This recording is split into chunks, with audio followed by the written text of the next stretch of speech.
What's up traders, Wojtek here, and today we'll look into how to set up your CLEO account. So once you completed your purchase with Mubite and purchased a challenge of your liking, you'll navigate into the challenges tab onto the dashboard. So in my dashboard, I can see that I have one active account. That account is a CLEO $100,000 instant funding. I have not yet set up my CLEO account on the CLEO dashboard. And for me to be able to start trading, I need to navigate into the email that I'm registered with. In my case, it is the and I've got this email from Mubite support saying that your Mubite CLEO challenge is ready. I open that email and I click on set up your CLEO account. When I click on that set up CLEO account, it will redirect me to CLEO and it will prompt me to reset your password. This is not resetting of your password per se. It is a way of setting your password initially. So I enter my password.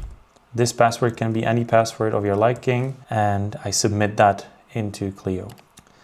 This will redirect me to the main landing page of the CLEO dashboard where all the trading is executed if you've purchased CLEO challenge. And I now enter the password that I've registered with. It will take me and load up the CLEO dashboard itself. So it was that simple. There is no API connection, no fuzz here. One simple step and you just get your email, click the link in the email and verify your account on CLEO dashboard. Then you navigate into the CLEO trading environment and that's simply it.